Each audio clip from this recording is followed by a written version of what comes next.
DJ Moral Stories. പാവപ്പെട്ടവന്റെ വീട്ടിലെ AC. Vandana ഒരു ചെറിയ വീട്ടിൽ തന്റെ മകൾ പൂജയോടൊപ്പം ജീവിച്ചു വന്നു. പൂജ വളരെ നന്നായി പഠിക്കുമായിരുന്നു. വന്ദന തുണികൾ തെച്ച് തന്റെ മകളെ പഠിപ്പിക്കുന്നു. അവരുടെ തയ്യലിൽ നിന്നും അവർക്ക് എന്ത് വരുമാനം കിട്ടുന്നോ അതുപയോഗിച്ചാണ് അവർ ജീവിച്ചിരുന്നത്. അയ്യോ എന്റെ ദൈവമേ, എന്താ ഇത്? പിന്നെയും കറണ്ട് പോയല്ലോ.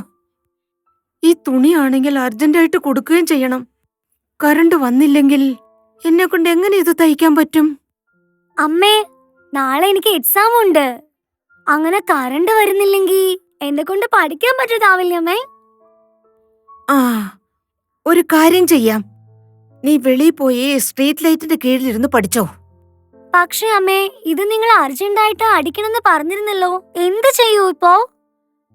ഞാനോ ഇത് നിലാവിന്റെ വെളിച്ചത്തിലിരുന്ന് തയ്ച്ചു തരാം.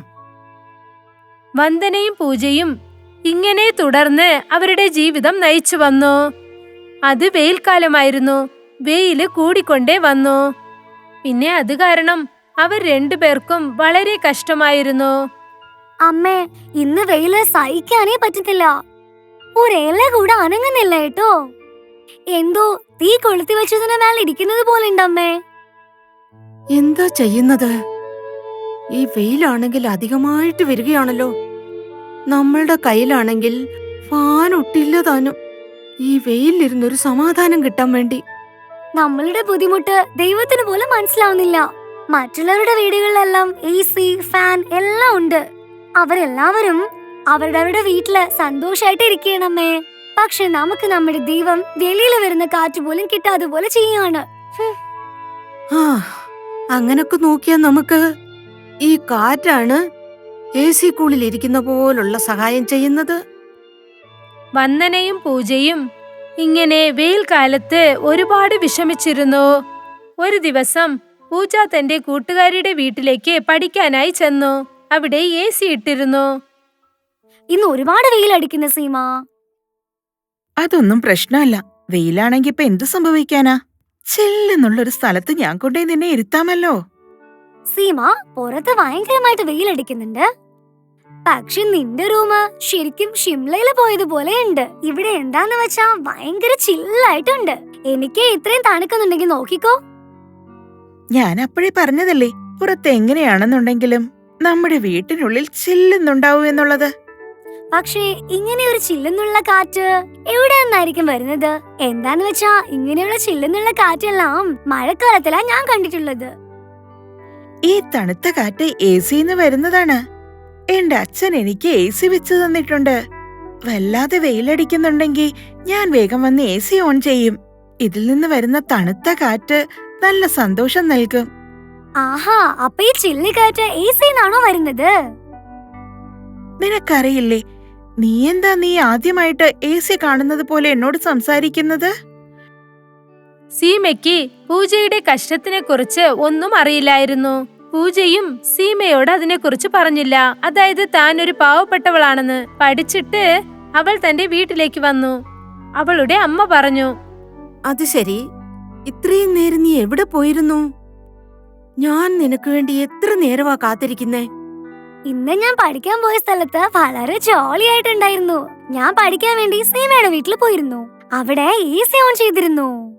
ആ റൂമില് എങ്ങനെ ഉണ്ടായെന്നറിയാമോ? എന്തോ സ്വർഗത്തിലിരിക്കുന്ന പോലെ ഉണ്ടായിരുന്നു. വെയിലടിക്കുന്ന ഈ കൊടും വെയിലിനെയൊക്കെ കടന്നിട്ട് ഞാൻ AC-ല് പോയിട്ട് ഇരിക്കുകയാണെങ്കിൽ അങ്ങനെ സ്വർഗത്തില് പോയതുപോലെ തന്നെ ഉണ്ടായിരുന്നു. എനിക്ക് അവിടെ നിന്ന് തിരിച്ച് ഇങ്ങോട്ട് വരാൻ മനസ്സേ വന്നില്ല. പക്ഷേ വന്നല്ലേ പറ്റൂ. ഓ, അങ്ങനെയാണോ? AC-ലിരുന്നാലേ അത്ര നല്ലതാണോ? നിങ്ങളൊരു AC വാങ്ങിക്കമ്മേ. നിനക്കെല്ലാം അറിയാലോ. നമ്മുടെ വീട്ടിലാണെങ്കിൽ ഒരു ഉടഞ്ഞുപോയ ടേബിൾ ഫാൻ കൂടി ഇല്ല. ഞാൻ എങ്ങനെയാ മോളെ AC വാങ്ങുന്നത്? തയ്ച്ചു കിട്ടുന്ന വരുമാനത്തിൽ ഈ കുടുംബം പോലും ഓട്ടാൻ പറ്റുന്നില്ല. AC വാങ്ങാനുള്ള പണത്തിന് ഞാൻ എവിടെയാ പോകേണ്ടത്? ഇതൊക്കെ പണക്കാർക്കുള്ളതാ. ശരി, നീ ഇങ്ങു വാ. എന്റെ കൈകൊണ്ട് തന്നെ നിന്നെ ഞാൻ വീശിവിടാം.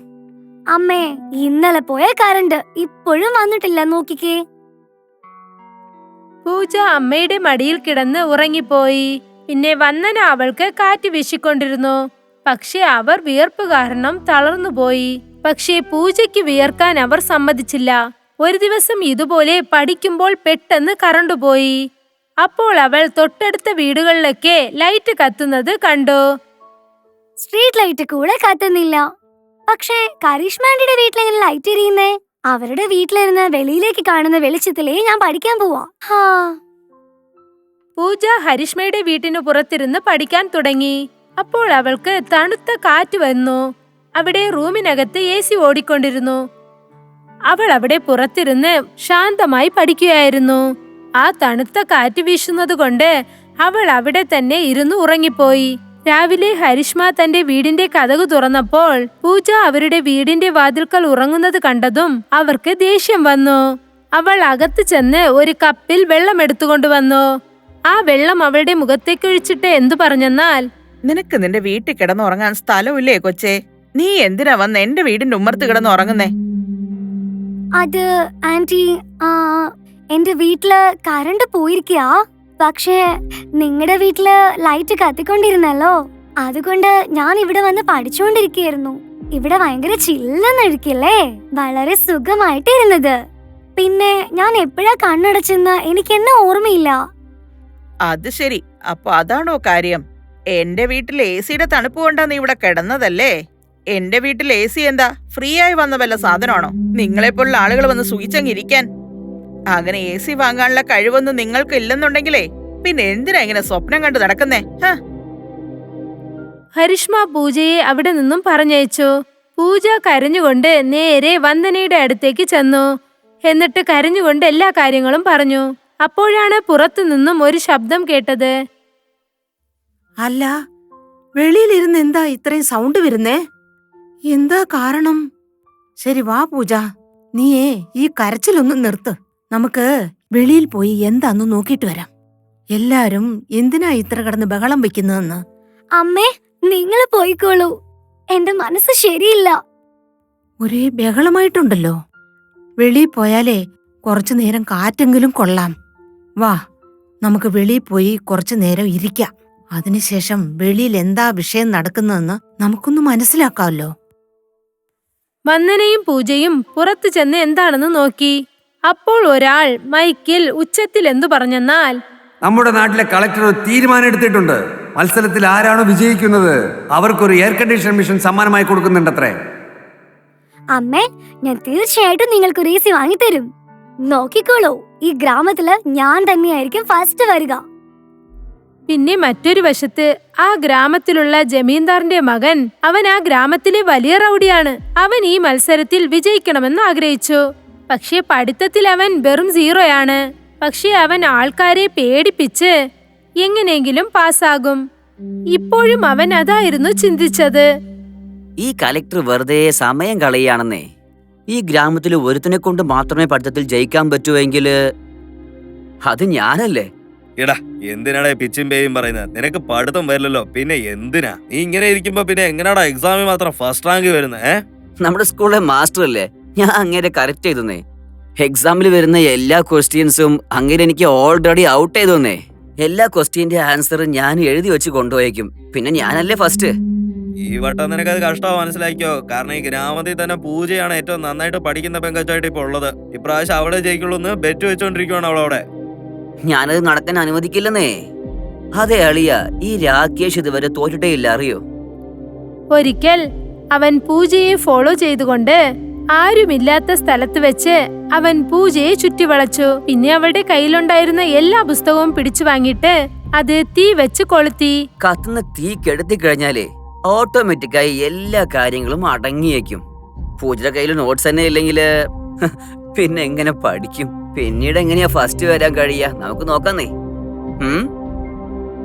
പൂജയ്ക്ക് ഇതോർത്ത് ഒരുപാട് വിഷമം തോന്നി. എന്നിട്ട് അവൾ കരയാൻ തുടങ്ങി. എന്നിട്ട് അവൾ തന്നെ സമാധാനപ്പെടുത്തി. വീണ്ടും നോട്ട്സ് അവൾ റെഡി ചെയ്തു. പിന്നെ പറഞ്ഞ സമയത്ത് ബോർഡ് എക്സാമും ക്ലിയർ ചെയ്തു. അതിലവൾ ഫസ്റ്റ് ആയിരുന്നു. ഈ കാര്യം ഈ ഗ്രാമത്തിൽ സംസാരിക്കുന്നതിലായിട്ട് എനിക്ക് വളരെ സന്തോഷമുണ്ട്. എന്താന്ന് വെച്ചാല് ഈ കുഗ്രാമത്തിലെ ഒരു ചെറിയ പെൺകുട്ടി ടോപ്പ് ലെവലിൽ വന്നിരിക്കുകയാണ്. ഈ സമ്മാനം ആ കുട്ടി കൊടുക്കുന്നതിൽ എനിക്ക് വളരെ അഭിമാനമുണ്ട്. കാരണം ഈ ഗിഫ്റ്റ് എത്തേണ്ട സ്ഥലത്ത് തന്നെ എത്തിയിരിക്കുന്നത്. AC കിട്ടിയതും പൂജയും വന്ദനയും ഒരുപാട് സന്തോഷിച്ചു. പിന്നെ മറ്റൊരു വശത്ത് രാകേഷിന് തന്റെ തെറ്റും മനസ്സിലായി. പിന്നെ അവൻ പൂജയിൽ നിന്നും പഠിക്കണമെന്ന് ആഗ്രഹിച്ചു. പൂജയും അവന് നല്ല മനസ്സോടെ പറഞ്ഞു കൊടുത്തു. അതുകൊണ്ട് അവൻ ഒരുപാട് വർഷങ്ങളായി ഏത് ക്ലാസ്സാണോ അവൻ പാസ്സാകാത്തത്, ആ ക്ലാസ്സിൽ നല്ല മാർക്കോടുകൂടി അവൻ പാസ്സായി.